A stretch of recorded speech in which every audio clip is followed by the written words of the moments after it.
न केवल हुक्मरान बनने का सपना दिखाने वाले बल्कि उसको साकार कर दिखाने वाले माननीय कांशीराम साहब, माता सावित्रीबाई फूले, ज्योतिबा फूले, साहूजी महाराज, माता रमाबाई व अन्य सभी महापुरुषों के चरणों में कोटि कोटि नमन करते हुए सबसे पहले तो मैं जय प्रकाश जी का धन्यवाद करूंगा कि मुझे आपने यहाँ बुलाया और आप सबने सम्मान किया, उसके लिए मैं आपका आभार व्यक्त करता हूँ। आप सभी को क्रांतिकारी जय भीम, विनम्र नाम होता है। आज का जो ये विषय दिया है, मनुस्मृति दहन दिवस है या सांस्कृतिक परिवर्तन दिवस है। तो सबसे पहले तो मैं आप सबको मनुस्मृति दहन दिवस अर्थात सांस्कृतिक परिवर्तन दिवस की शुभकामनाएं देता हूं एडवांस में, चूंकि कल 25 दिसंबर को मनुस्मृति दहन दिवस है। निश्चित तौर पर ये हमें आगे के लिए भी इसको मनुस्मृति दहन दिवस की बजाय सांस्कृतिक परिवर्तन दिवस कहना चाहिए। और इसलिए कहना चाहिए कि अगर हम इस बात पर चिंतन करें, अगर खुद से एक सवाल करें कि हमारा लोग जमीनों के मालिक क्यों नहीं बन पाए। हमारे समाज में तो एक भी आदमी हमें 1000 एकड़ का मालिक नहीं मिलेगा। अगर 100 एकड़ का भी मालिक की बात करूं तो शायद जितने लोग यहां बैठे हैं इनमें से एक भी 100 एकड़ जमीन का मालिक नहीं मिलेगा। और अगर मैं 10 एकड़ जमीन की बात करूं तो शायद 10 लोग भी यहां 10 एकड़ जमीन के मालिक नहीं मिलेंगे। हो सकता है 1 आध एकड़ जमीन के मालिक या 2-3 लोग बैठे हों। तो हमारे लोग खेत की जमीन के मालिक क्यों नहीं बन पाए? हमारे लोग खदानों के मालिक क्यों नहीं बन पाए? हमारे लोग कॉलेज विश्वविद्यालयों के मालिक क्यों नहीं बन पाए? हमारे लोग व्यापारी क्यों नहीं बन पाए? हम लोग इतने क्यों पिछड़ गए? अगर ईमानदारी से इसकी चर्चा की जाए तो उसका कारण मनुस्मृति है। क्योंकि डॉक्टर बाबा साहेब अम्बेडकर जी के संविधान बनाने के बाद भारत का शासन बाबा साहेब के संविधान से चलता है, जिसने हमारे पढ़ने लिखने के, व्यापार करने के, संपत्ति अर्जित करने के, हायर एजुकेशन में जाने के, नौकरियों में जाने के, जज, इंजीनियर, कलेक्टर, साइंटिस्ट, प्रोफेसर बनने के, MP, MLA, मंत्री, मुख्यमंत्री और राष्ट्रपति बनने के रास्ते खोले डॉक्टर बाबा साहेब अम्बेडकर का संविधान है। लेकिन इस संविधान से पहले पूरे देश का शासन मनुस्मृति से चलता था और मनुस्मृति ने पढ़ने और पढ़ाने का अधिकार ब्राह्मण को दिया, शासन करने का, शस्त्र धारण करने का अधिकार क्षत्रिय को दिया, व्यापार करने का अधिकार वैश्य को दिया और तमाम बंदिशें देश के शूद्रों पर और अछूतों पर लाद दी। ना उन्हें पढ़ने का अधिकार है, ना संपत्ति का अधिकार है, ना व्यापार का अधिकार है, ना मानवता के अधिकार, जो मानव को अधिकार होने चाहिए उसका भी अधिकार नहीं है। तो ये जो हमारा सारा नुकसान हुआ ये केवल मनुस्मृति की वजह से हुआ। और इसके बारे में ज्योतिबा फूले जी ने कहा है, ज्ञान बिना मति गई, मति बिना नीति गई, नीति बिना गति गई, गति बिना धन गया, धन के अभाव में हम गरीब, मजबूर, लाचार और गुलाम हो गए। और ये जो नुकसान हमारे समाज का हुआ, बहुजनों का हुआ, ये अविद्या की वजह से हुआ। मैं आप सबसे पूछना चाहता हूं, क्या कोई खेत की जमीन अपनी मां के पेट से लेकर पैदा होता है? मां के पेट से लेकर तो पैदा नहीं होता। तो फिर कुछ ही लोग जमीनों के मालिक क्यों हैं? कुछ ही लोग देश के जो जितने भी प्राकृतिक संसाधन है, नदियों से उत्खनन होता है, जंगल से उत्खनन होता है, पहाड़ों से उत्खनन होता है, समुद्र से उत्खनन होता है और वो लाखों करोड़ रुपए में होता है। तो प्राकृतिक उसमें हमारी और आपकी हिस्सेदारी कहां है? अगर नहीं है उसका कारण मनुस्मृति है, क्योंकि मनुस्मृति ने हमें पढ़ने लिखने से, ज्ञान से, व्यापार से, संपत्ति से वंचित रखा।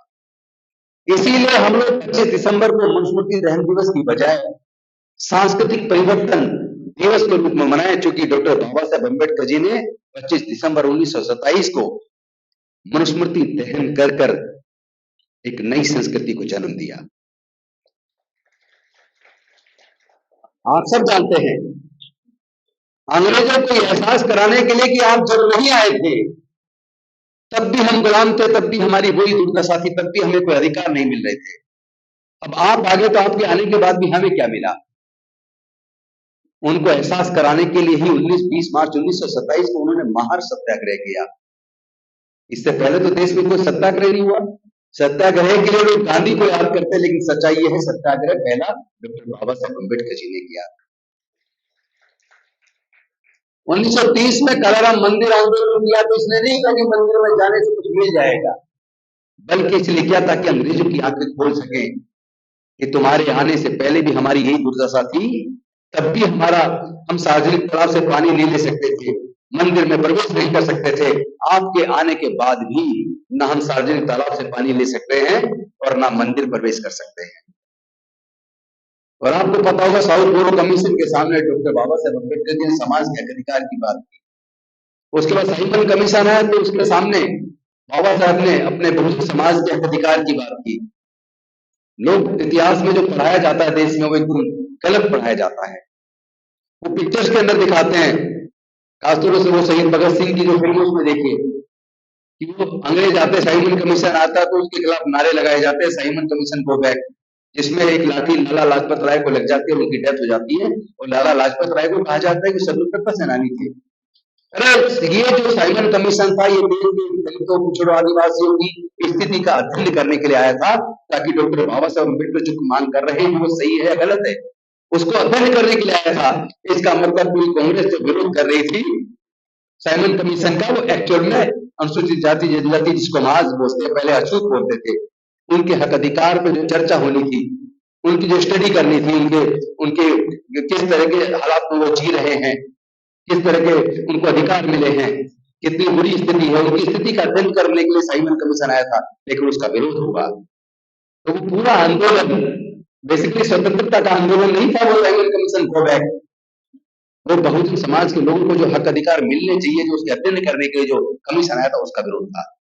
और उसके बाद जो आप जानते हैं राउंड टेबल कॉन्फ्रेंस के माध्यम से डॉक्टर बाबा साहेब अम्बेडकर जी ने जो डबल बोर्ड का अधिकार लिया, पृथक निर्वाचन क्षेत्र हासिल किया, उसके खिलाफ गांधी जी अनशन पर बैठे और हालात ये हुई कि बाबा साहब को धमकी दी जाने लगी कि अगर इस अनशन में गांधी जी मर गए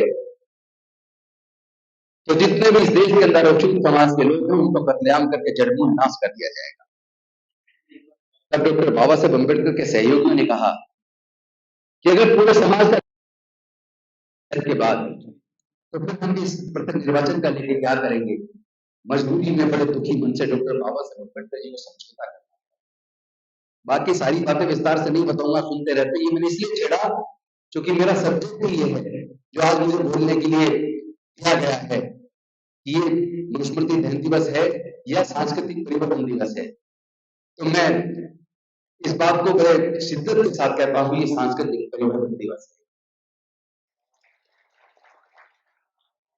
अगर मनुस्मृति का दहन किया बाबा साहेब ने तो ये बताने के लिए किया कि हमारी जितनी बर्बादी हुई है, जो हजारों साल की हमारी गुलामी रही है, जिसकी वजह से हम उत्पीड़ित हुए, पतित हुए, संपत्ति से, संस्कार, सब चीजों से वंचित हुए और हमारे सारे हर प्रकार के शोषण का कारण ये मनुस्मृति है। इसलिए आज मैं इस मनुस्मृति को जलाकर एक नई संस्कृति को जन्म देता हूं, जिसमें समता, स्वतंत्रता, बंधुता, न्याय, प्रज्ञा, शील, करुणा और मैत्री हो, यानी वही जो तथागत बुद्ध का धम्म है। धम्म पद का अगर सार भी देखें तो यही है, समता, स्वतंत्रता, बंधुता, न्याय, प्रज्ञा, शील, करुणा, मैत्री। ये बातें बहुत अच्छी लिखी हैं, इनको केवल पढ़ना नहीं है, जीवन में उतारना है तो निश्चित तौर पर तरक्की होगी। क्षमा करना सीखिए। हम तो गुस्से इतने हो जाते हैं कि भाई भाई आपस में ही पिट जाते हैं, मतलब इतना धैर्य हमारे अंदर नहीं है कि हम किसी की कड़ी हुई बात को सुन सके। क्षमा भी करना सीखिए, सहन भी करना सीखिए और अपने अंदर धैर्य पैदा कीजिए, निश्चित तौर पर उसके बाद हमारी जीत होगी। जिस प्रकार से राजा कसर से छल करके उनकी हत्या की और राजपाट छीन लिया, जिस प्रकार से राजा बलि के साथ छल करके उनकी हत्या की और सारा राजपाट छीन लिया, उसी प्रकार का छल डॉक्टर बाबा साहब अम्बेडकर से करके गांधी जी ने हमारा पृथक निर्वाचन क्षेत्र डबल बोर्ड का अधिकार छीन लिया, जिससे हमें सच्चे प्रतिनिधि नहीं मिले। क्योंकि वो पृथक निर्वाचन क्षेत्र संयुक्त निर्वाचन क्षेत्र में बदल गया। अब हमारे एमपी एमएलए केवल एससी एसटी नहीं चुनते, सभी जाति के लोग उसमें वोट डालते हैं और वो हमारा सच्चा प्रतिनिधि नहीं बनता। हमारे सांसद विधायक संसद के अंदर विधानसभा के अंदर चुप बैठे रहते हैं, हमारे ही खिलाफ प्रस्ताव पास हो जाते हैं। तो गुलाम पैदा हुए हैं। इस 24 सितंबर 1932 के पूना पैक्ट से जो पपेट पैदा हुए, जिसके बारे में कांसीराम साहब ने जो चमचा युग लिखा, तो चमचा चाहे सोने का हो, चमचा चाहे चांदी का हो, चमचा चाहे पीतल का हो, ये चमचा तय नहीं करता कि कढ़ाई से निकल के किसको कितना हक देना है। ये वो तय करता है जिसके हाथ में चमचा है। इसलिए हमें निर्वाचन क्षेत्र चाहिए और वो ठेकेदारी प्रथा ने हमारी सारी नीतियां छीन ली है। उस ठेकेदारी प्रथा को खत्म किया जाए, देश के तमाम प्राकृतिक संसाधनों में हिस्सेदारी भागीदारी जाए, जो सरकारी संस्थान बेच दिए हैं उनको वापस उनका राष्ट्रीयकरण किया जाए और प्राइवेट सेक्टर में भी रिजर्वेशन दिया जाए। क्योंकि जो प्राइवेट सेक्टर है वो अपनी केवल अपनी वजह से नहीं है, उनको सस्ते दर पे सरकारें जमीन देती हैं और जनता के पैसे से बैंक में जमा है, जनता के पैसे से लोन लेके वो अपना व्यापार शुरू करते हैं। यानी कि उनको सरकार की भी मदद ली, बैंक की भी मदद ली, जब उनका उद्योग खड़ा हुआ तो उसमें भी रिजर्वेशन होना चाहिए।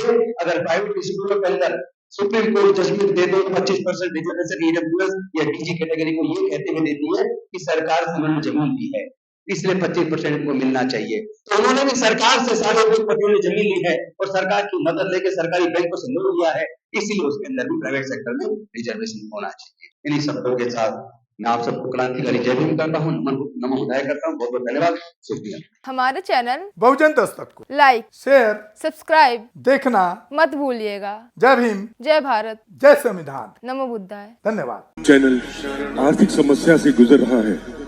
अगर आप बहुजन समाज में बाबा साहेब अम्बेडकर और तथागत बुद्ध की विचारधारा को अधिक से अधिक लोगों तक पहुंचाना चाहते हैं तो हमें आर्थिक सहयोग प्रदान करें, ताकि हम अपने चैनल के माध्यम से देश विदेश में समता, बंधुता, एकता और संवैधानिक अधिकारों को ज्यादा से ज्यादा लोगों तक पहुंचा सकें।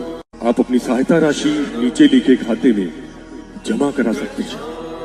खाता धारक गौतम रत्न, खाता संख्या 316957686551, IFSC कोड SBIN 0060336, बैंक भारतीय स्टेट बैंक। आप हमारे बैंक खाते का विवरण स्क्रीन पर भी देख सकते हैं। जय भीम, जय भीम। मैं गौतम रत्ना आपका बहुजन फिल्म प्रोडक्शन में स्वागत करता हूं और आप हमारे प्रोडक्शन हाउस के अंदर अपना कैरियर बना सकते हैं as a film director, as a producer and actor and actress and editor and cinematographer also. अगर आपको फिल्म से रिलेटेड कुछ भी प्रोजेक्ट आपको बनवाना है तो हमारे पास में पूरा सेटअप है, जिसमें फिल्म कैमरा है, शूटिंग लाइट्स है और एडिटिंग है। सारा A to Z एक ही जगह पर आपको हमारे यहाँ पर मिल जाएगा। तो दोस्तों आप हमें कांटेक्ट कर सकते हैं हमारे नंबर्स पर 9810085714 और 8510005714। हमारे वेबसाइट पे विजिट कर सकते हैं www.filmserviceindia.com और हमें मेल भी कर सकते हैं gautamfilmsproduction@gmail.com पर। धन्यवाद।